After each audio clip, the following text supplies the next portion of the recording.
hello anymore. So hello. My name is Jake, and this podcast is not for you. I have two wonderful friends here that you may or may not. Well, actually, you definitely won't recognize them because the last time they were on, we did not do video. And you can watch this podcast is not for you at youtube.com/this podcast is not for you. And we have you could recognize their voices though. Why don't you introduce yourselves? Hey, I'm Ashely. Hey, I'm Nathan, and I'm Ashley's husband. We're here to talk about board games. They are here to talk about board games. Now, the last time we had them on, I believe it was around the same time last year, and we talked about Best New to You 2020 board games. And you're back, and we're going to talk about Best New to You 2021 board games. That's right. Yeah. We got a couple questions just to general, like what are some things that stood out last year? What are your favorite things that you enjoyed playing, or blah blah blah? Before we get to the actual lists. But anyway, real quick. Did you have a good year playing board games in the last 12 months since we last talked to you on this podcast? Because how was the year, right? This is a great year for movies. Man, I mean, the last year for music was insane, and so what's the temperature on the year of 2021 for board games? Yeah. I feel like we played a lot of really good 2021 games this year. Yeah, I think we played more year-specific games than maybe we ever had. And it was a lot that we liked. Yeah. 2021 games. Yeah. Okay. So, but I do think that, like, obviously with, like, shipping, so many of the board game components come from overseas. So I think there's, like, quite a bit of lag, like, even for the board game industry. There were games that were slated to come out this year that maybe won't come out until, like, the end of this year now, or games that came out in Europe, and they were supposed to come day and date to the States, and they still haven't made their way over here, So it's kind of more like gradually creeping over, which I mean, I guess is always kind of the case for board games. It's not like midnight release or anything, but it's not. It's absolutely not. No. Interesting. Yeah, it was a good year. It was good. I think a lot of people think that it wasn't, but it was. There was at least for stuff. us, it was good. Yeah, for sure. Yeah. So the board game geek people are saying it was kind of a down year? Yeah, the nerds are raging right now, and they do think that it was not a very good year. But as people who played a good amount of new games from last year and new to us games, I mean, we were smiling and satisfied, honestly. That's because of the board games. Yeah, absolutely. Right. Okay, that's absolutely. Good. Well, good. Yeah, I don't think I don't personally when I'm playing. I unless you guys pointed out, right? I usually don't know when it came out, right? And so I wonder how like antithetical that is to like the people that are like vehemently like, what a disappointment this was, or whatever. Totally.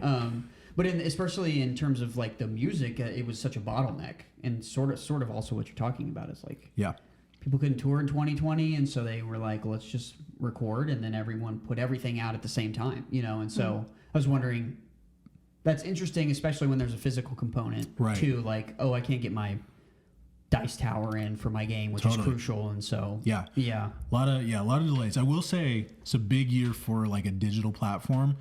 So there's a lot of like subscription services now where you can play digital versions of games. I've seen Jamie talking about that online. They're just blowing up right now. So not really my style, but I know. I get it.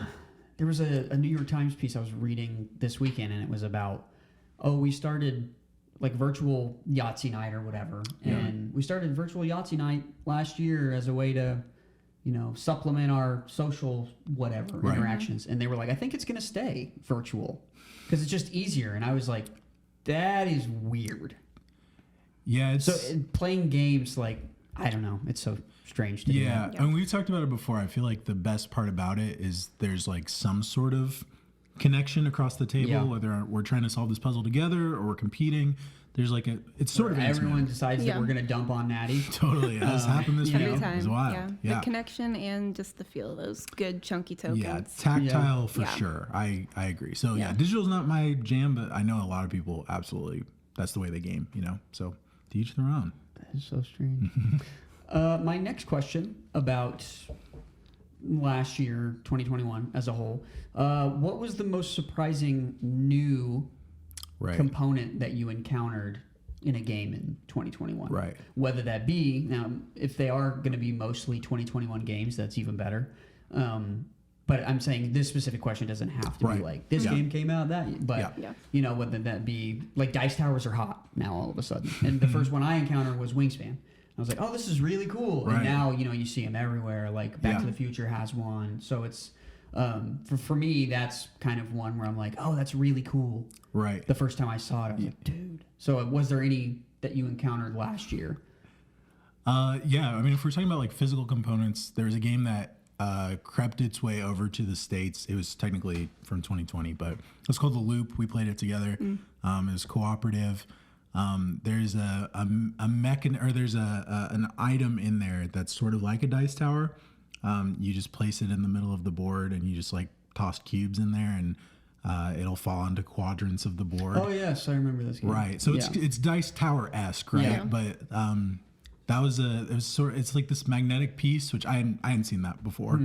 I think it does a good job of like randomizing because you're not supposed to know where the cubes fall for the purposes of the game. So physical component, that was probably like the most unique one I've seen, right? I think for me, it's not a new thing in 2021, but we played a lot more games that had like, you have to use this app with this. And like, it was a big part of the game to use the app. Couldn't like use the game if you weren't using the app. Weird. But I mean, a couple of those are some of my favorite games, which I didn't think would be the case because I was just talking about how much I love like tons of big chunky dice pieces. Yeah. So right. It's surprising to me how much I really appreciate it. But a lot of the ones that use apps are like storytelling games, and I really like those kinds of games. Right, yeah. What was the pirate one we played? Forgotten Waters. Forgotten Waters. Yeah, because that one is the thematic app that... Right. Oh, yeah. A haunted boner. Yes. That's right. Classic. Don't worry, we'll cut it. Yeah. Hold on 1 second. I'm going to check something. Because it cut off at 5 minutes again, and I just immediately hit record. So I don't lost like 1 second. Yeah. Interesting. Was it when you said haunted boner? Yeah. That's perfect. Dang, that's the best part.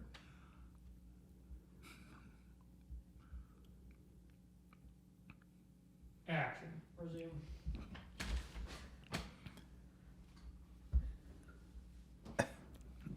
Rebooting. Alrighty. Forgotten Waters. Yeah. So, yeah. Literally just read it back. Right.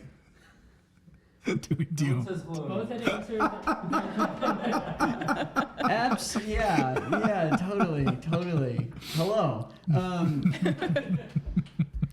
Yeah, I don't know how I feel about using apps. With board games. You are in good company. Yeah, we were a lot of people feel pretty that way. unsure about it when we first started it. Yes. But So I will say, for the purposes of like, there's like some clunkiness that you expect in a board game because you have to manipulate all of these pieces in some way. That clunkiness is like put to the extreme when you're just like following through with like, oh, this story part is coming up, so I need to switch over these cards and move these pieces where I'm not really controlling them. Yeah. I'm just like progressing it. I will say having an app handle that stuff just makes it to where you can play your turn, you know, and it really does feel streamlined. But I hear what you're saying. I do. I still like it. Yeah, it's good stuff. Try it, Jake. Try an app, dog. Did. Oh, yeah. I think the biggest thing for me is like, oh, this is annoying. It's like, oh, I don't even remember what it was, but it was like, we forgot to do this or we did something wrong, and then the app literally wouldn't let us like go back and do something different. Right, yeah. It wasn't like a go back thing. It was like, you can't. And that was weird, because if it was cards, you could just be like... Yeah, totally. But anyway. There are bad apps, too, you know? Try a good app. It'll be good. 2 for 1 at Applebee's after 9 p.m. Try a good app. Sponsored by this podcast, not you. What was the most refreshing game you played in 2021? You go? New spin on a deck builder or cool hand management. In 2021, we tried to play through a lot of our games that kind of just been sitting on our shelf for a while. So the most refreshing one for me was actually one that we've had for, I don't know, it's been a few years, I think. I think we actually just got it this year. Really? I think so. It's a long year. We have too many games. COVID years, am I right? Yeah. Who knows? Wow. It's called Aquatica, though, and it's like ocean-based, and you're like a sea king ruling over... Or queen. Or queen. Yeah, you're like ruling over them, and you can buy locations, or you can buy people, and the people are going to go into your hand and like build that up. And then your locations are going to go like out on the board, and you're scoring those locations. And then there's like a few different other ways to score. And it wasn't something that like really stuck out to me the first time, but it was just nice, like easy, streamlined game. Yeah. I was like, this is just really satisfying. Totally. It's not too hard, but there's like just enough strategy that it's like making me think. Yeah. But it was just really good. Aquatica. Yeah, it's super cool. I think it's like a really good litmus test for like, if you like a game, I feel like you have to play it at least 3 times, or like to figure out what you actually think of a game. And that was one of those for us. I think we were both like, it's fine. And then by the so third glad time, we replayed it. a lot. Well, what brings you back to replay it then? For that one, I mean, at least for me, it has this mechanism where every action that you do can fuel another action. So you can do like probably like 20 things on your turn if you set it up right, which is just immensely satisfying to like go from having essentially nothing to like scoring all of your locations or whatever, getting a ton of points on one turn, you know? And so I think that it just really reinforces that like, like once you get that built up, it's just really satisfying. Yeah. So it's it's a game that like gives you freedom to kind of do a lot of stuff. There's not a whole lot of rule. Like if you have a question about can I do this, you probably can. Yeah. It almost feels like, am I allowed to do this much stuff sometimes? Right. Yeah, Like shouldn't it be somebody else's turn by now? Yeah. But, I mean, it goes quickly, but still. Yeah, I felt that in Red Rising when we were playing. It was like, and I played 2 cards, and I felt that way. I was like, oh, Can you because it was like I played one on a green, and that one let me play that card on a brown. Right. And I was like, Still going. yeah, 2 cards, and I felt that way. You know, yeah. This is Aquatica kind of. What about you? So for me, there was a game that came out this year called Furnace. It's a super small box. I think you played it with us. I think so. Is a bunch of gears and men with beards. Do you have anything to add? The beards were nice. They were, honestly, good beards. I have nothing. You heard it here first. But the refreshing mechanism, I would say, there's an auction. So everybody's got 4 discs that are in. They go from like largest to smallest, and you're bidding on cards, which essentially you're going to put into your factory to make resources. So normally in bidding games, whoever bids the most is going to get that, which is true in this one too. You get to keep the card if you bid the most. But the cool thing about it is everyone can bid on the same card if they want, but nobody can play the same number. So if I play my biggest disc, Pate can't play his biggest disc on there. That means I'm going to get that card. But Pate could play his second to smallest disc, and he's going to get that many resources. So it's actually a game where instead of always wanting to win the card, sometimes you want to throw the card and just get resources instead. So it's very like free in how you auction, which I hadn't seen before. So if you have a question on like whether you can do it, you probably can. That's what they're saying. Yeah, right. Common theme. Yeah. So also plays in like 30 minutes, really fast. Interesting. Yeah, it's a good one. Yeah. What did you have a big like? Oh, that was so fun! Like when you left, you know, or when your friends left, whether you went somewhere or they came over, where you were like, that was a good board game night, like very memorable, or you know, something that you're like never gonna forget, or like will constantly reference happened. You know, did you have any of those last? Because when we played Nemesis. Yeah. That was pretty fun. That's like, set everything on fire. Yeah, that's and actually, that actually is mine. Oh, the game's over. Yeah, right. We were like, oh, we get cooking now. We're literally cooking. Actually. Yeah. Yeah. It's just, so that was it. Yeah. Oh, darn. Sorry. No, it's great. I mean, you were a part of that experience, but we brought it over. I brought it over here. Right here. We were right here. Brought a ton of little small tables over because the game's really big. Yeah. And we lost miserably. It's not even necessarily a cooperative game, or it doesn't have to be. But we absolutely lost. But it was super fun. It's like way overproduced. It's really expensive. It's dumb fun. But yeah, it was cool that even though we lost, we were like, hey, remember that time where we burned the ship? I remember it, and I always will. Me too. Sweet. Me too. Mine's actually Forgotten Waters, just because we got to play it on the pirate game. Yeah, we played it like, I don't even know, 4 or 5 times on our Sunday night game night, and everybody was like pretty pumped about it every time until the end. Yeah. Where we were kind of over it, but yeah, everybody was just super excited about it, which doesn't always happen. And we like had strategies going in, and yeah, it's just a really good one. Yeah, I felt like that scratched sort of like the D&D itch for most of us. Yeah, because it was like you get assigned a character, and you kind of make a. Yeah, you get that like it? Mad Lib sheet. Yeah, a Mad Lib for your backstory Yeah. or whatever. And I think games like, so if you haven't played Forgotten Waters, it's like a narrated adventure game, pirate-themed adventure game, and it's like super, super like mad corny. It's great. And so I think that the best part of those is if everyone can kind of buy in and say, this is dumb fun. Yeah. Then it's going to be great. Right. But if you're like the senior at youth group where you're like, I'm too cool to do anything. Totally. It's like, well, then it's not going to be fun. Absolutely. But if you can just be like, I'm going to be Peg Leg Joey or whatever, you know, and really dive into it, no pun intended, but then it's going to be fun. Yeah. Yeah. That game also gives you it removes every obstacle that you would have for being goofy with it. Because you make your character, but it is like a Mad Lib thing. Yeah, And you have really goofy objectives. They're always so ridiculous. But and the narration is like subpar at best, but that's part of the charm. And it was like he was crying because I don't even remember what happened. What happened? Somebody hurt his weird feelings. Stuff, like ghosts and a dentist was in Oh yeah.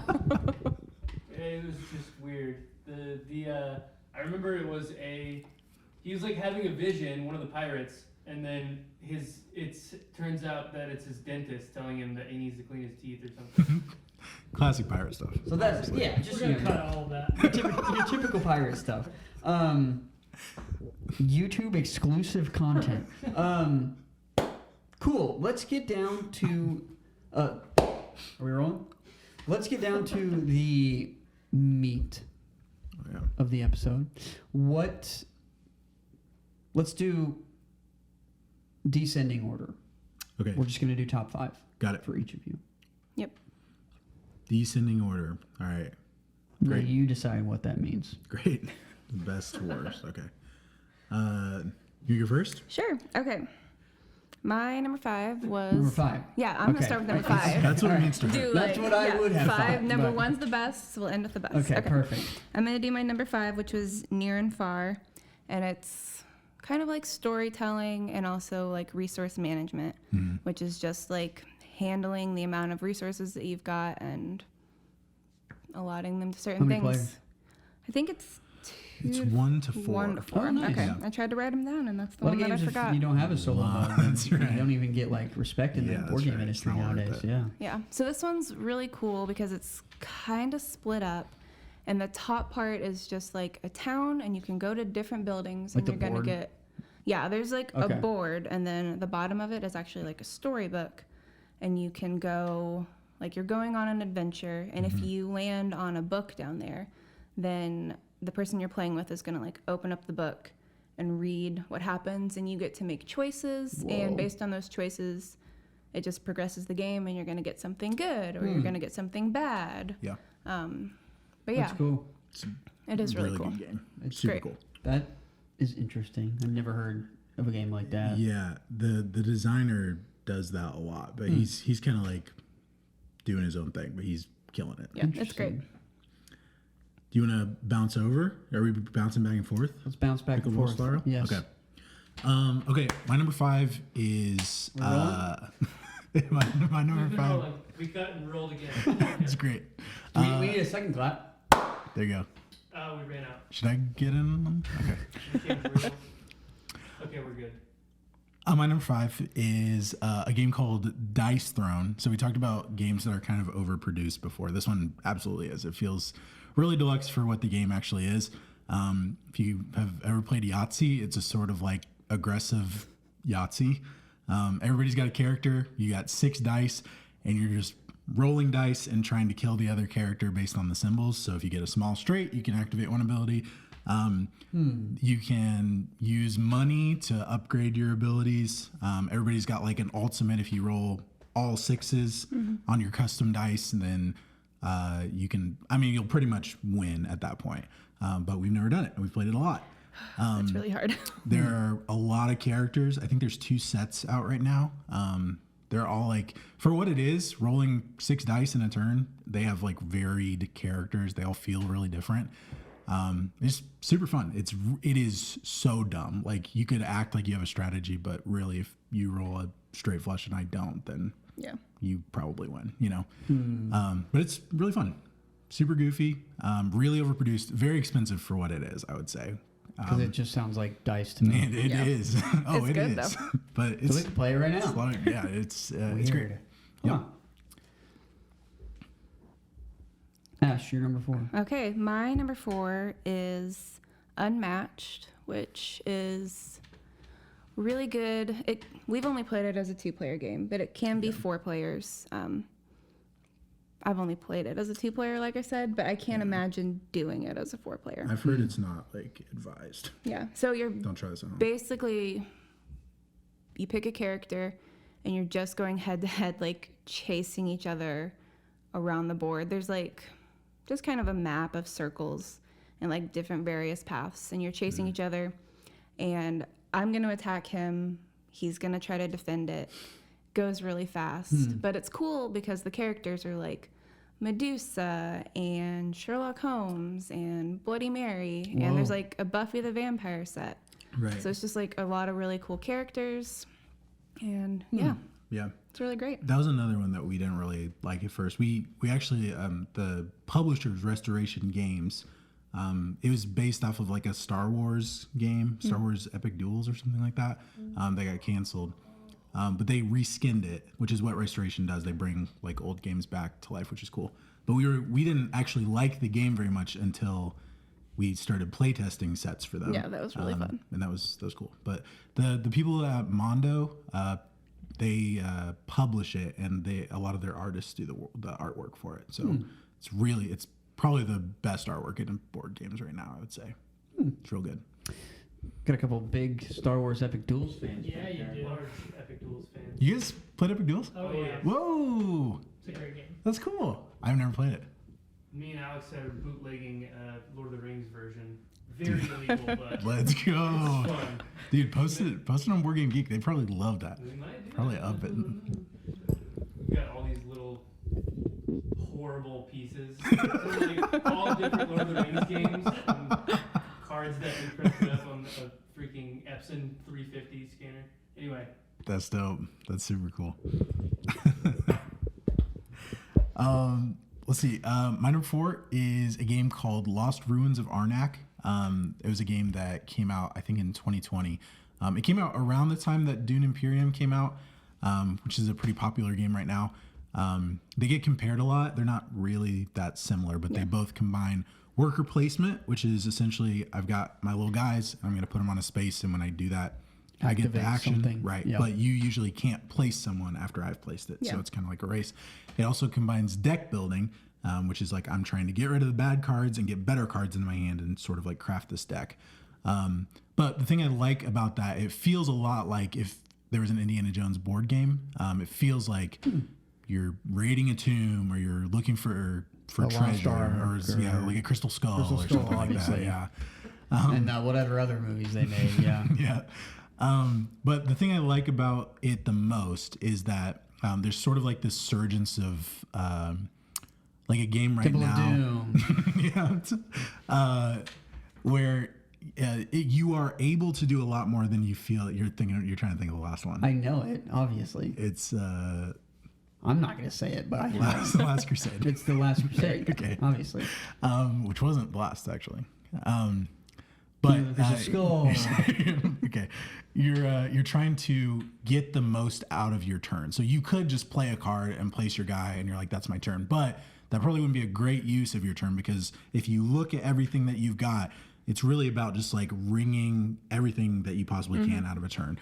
So I mean, the first game we played was probably like 25 minutes because we didn't do that well. Right. Now the last game we played was probably an hour and a half because we figured out how to do that. Yeah. Wow. So it's really satisfying because it makes you feel really smart. Like if I can just get this one resource, I can extend my turn by a lot. Yeah. So it's cool. I'd recommend it. It's kind of like entry level. I think it's not really like alienating to many people, but it's a lot of fun.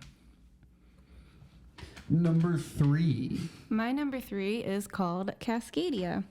It's pretty straightforward. It's like tiling, but it's also like a puzzle. And You guys were like, you don't have any of these. where's it at? You got it for me, didn't you? You're thinking of... Not Cascadia. We got it for Ann and Jeremy. Nope, Santorini. Just edit that out. Also good. I've been wanting to play that one. Yeah. I've been really wanting to play that one. Yes, yeah. Yeah, it's great. So you're building your own terrain and you're like filling it with wildlife. And you have tokens on the table that you're going to take, and you have like tiles on the table that you're going to take to build your terrain.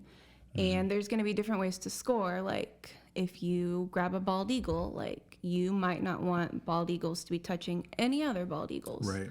Or if you are going to go for salmon, then you might want a salmon run where you get like a line of them in a certain order.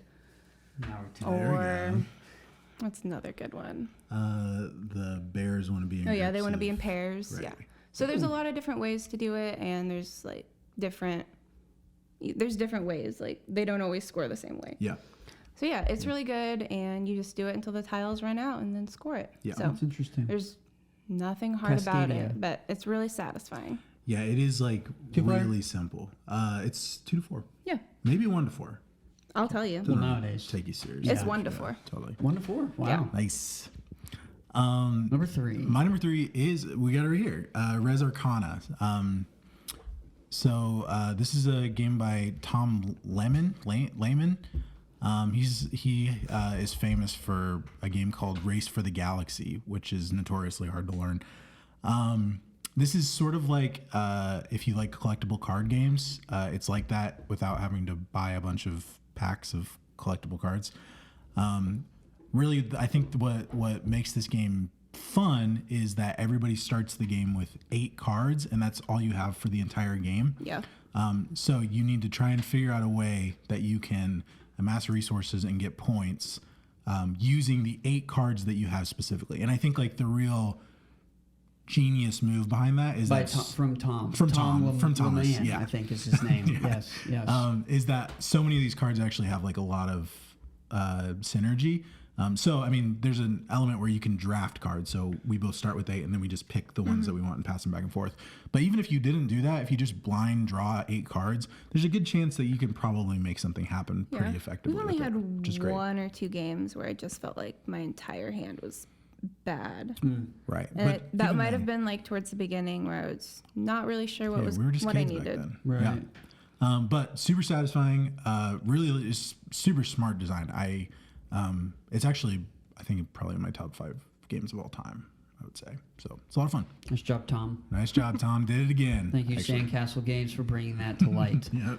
Ash, what is your second? My number 2 is Destinies, which is where we were talking about an app. So yeah. Oh, yeah, nice. Yeah, my number 2 has an app, and it is impossible without it. It is. It's mostly a story game, and you're also flipping tiles over like as you go. And you're Betrayal on just- House on the Hill style. you're just interacting with the story, and you're going around and talking to people, or an event might be happening, and you have a secret goal that you're trying to accomplish. A destiny, if you will. You know, Oh. before some big evil is like going to come into the town and destroy everybody, basically. Yeah. So you're just trying to get yours accomplished. But with the app, you're also hearing a story. Right. So if Nathan's going to go talk to somebody, then I might hear something that I need to know for my story based on him talking to somebody. So that's kind of the great thing about being able to hear the story on the app, and not like it's a secret for me and it's a secret for him what Keep we my hear. card. Right. Yeah. So he might not know. He might be able to deduce what I'm doing because we've played it so much. But me being able to hear what he's doing and him hearing what I'm doing has helped quite a few times. So, like, I need to go over to that person now because I know that I need to convert these people to believe what I believe in. So. Ain't that the way? You know what I'm talking about? Amen. Amen. Yeah, it's also a really smart design. There's a lot of unnecessary stuff. I'm sorry, is this one on your list? I'm just talking about it. I also like it. There's a lot of miniatures in it, which don't need to be there, I would say. Yeah. But I also really like, there's like a check system. So like in D&D, when they're like, hey, make an intimidation check. And we know that we've got +4 on intimidation, so it's likely that we're going to do well. In this, you just have like 3 stats, and you move pegs down this numbered board, and you roll a dice. And any amount of the pegs that you pass, that's how many successes you get. So it's really streamlined. I really like that that check method, but it's cool. I like the game. It's a good one.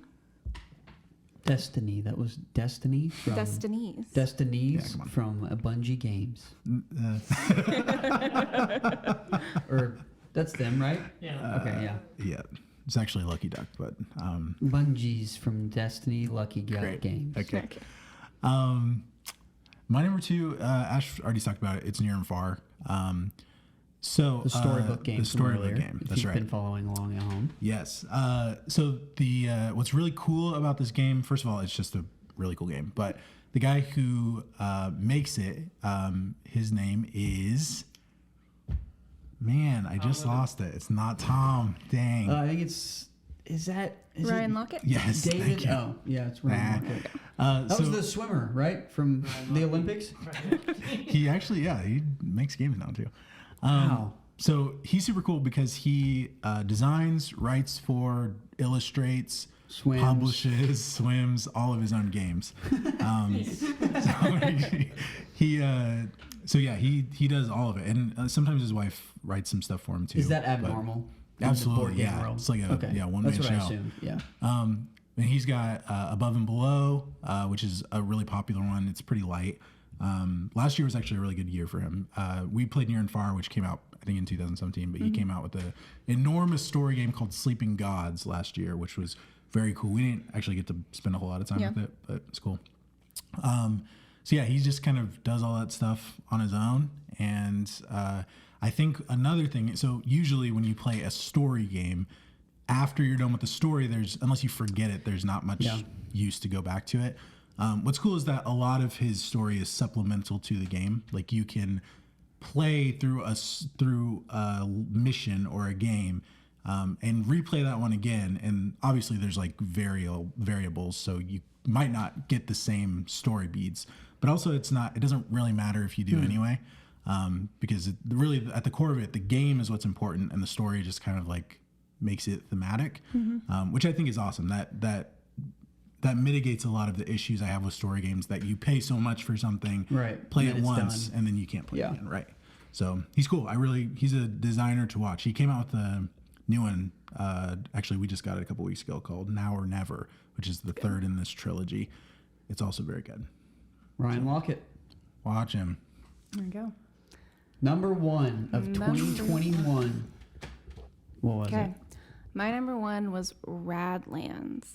I think I would have hated this game a few years ago. Interesting. Because it is just purely head-to-head fighting. Like, no way around it. You like not it? doing anything else. Love it so much. It's so good. I don't even mind when I lose. Well, I'm mad, but it's still like, I'm impressed that you did that. Like, it's just so good. The production is fantastic. Interesting. They have these like really nice player mats. So you have 3 camps at the back of your mat, and the opponent has 3 camps, and you're just trying to put people in front of them to protect that camp. Because once all 3 of your camps are gone, you lose. So... And he's trying to destroy your camps. He's trying to destroy my camps or kill the people that are in the way of attacking the camps. Because if the people are in front of it, then you usually cannot get to the camp unless you have a specific card that says otherwise. Yep. But yeah, it's 2-player? Exclusively. Right, okay. Yes. That's what it sounded like. Yeah. Yeah, that one is good. super cool. If you guys don't know Ash, and if you do, hit the skip 15 seconds or skip 30-second button or whatever. Not generally like a confrontational board game player. She will absolutely win for sure. But if it's playing like a Stonemaier game where you don't have to compete or whatever, that's the route that she will choose. Or that's what I love about playing with Ash is she also enjoys co-op games. always my suggestion. So that's surprising. Yeah. Yeah. Surprising to all Do of you us. win most of the time? I think I've won She's more being than modest. you. She wins all the time, right? I think we're about like 50-50 on that Okay. one. Yeah, like Last one I destroyed you pretty fast. That's true. And it was quick. It was like 5 minutes or something crazy. No. It was really good. It's a fast game. Oh my God. Super Yeah, you can fast. get some pretty good combos. Wow. Yep. That's great. It's a good one. Number 1 for Nathan. All right. My number 1 is Monopoly Go. Monopoly Go. Uno Ultimate. Have you guys played Never this played before? it. It's cards. That's what's crazy. So good. Overproduced for That's surprising. Thank you so much for joining us. This has been this podcast. It's Monopoly. That's fine. What is it? My number 1 is a game called Brass Birmingham. That sounds more like it. Well, it's kind of like Monopoly, actually. I got it for Christmas last year. Ash got it for me. So it's a game by a designer, Martin Wallace. Everyone likes his designs most of the time. But it is essentially a heavy Euro game. So there's not a whole lot of luck involved in it. You're just like industry barons trying to make coal and make steel. It's thematically very, very dull, but it looks good. So you win the game if you have the most points at the end, and you do that by flipping over your industry tiles, and you do that by getting enough coal and stuff. But the thing that I really like about this game, It sounds like a job. it looks like a job. Honestly, it really What you're does. describing right now. It feels like I'm at work. I think I like 2 things about this game. The first one is that Ashely can produce 10 pieces of iron, and actually that's like free game to me. I can use that to fund what I want, but as soon as there's no more iron on Ashley's thing, hers flips over and she gets to score those points. So I'm helping myself to the resources that she might want, but I'm actually, if I take them all, then she gets to score points. So it's sort of like we help each other out a little bit, unintentionally, I would say.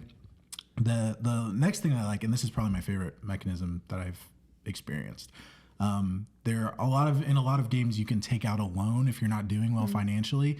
Hey, I'm going to choose to do this. It's going to cost me points at the end of the game, but I can get money now.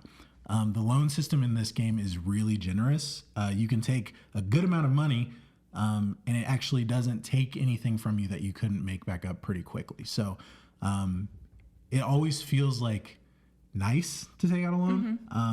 And I have not experienced that in any other. It's very punishing most of the time.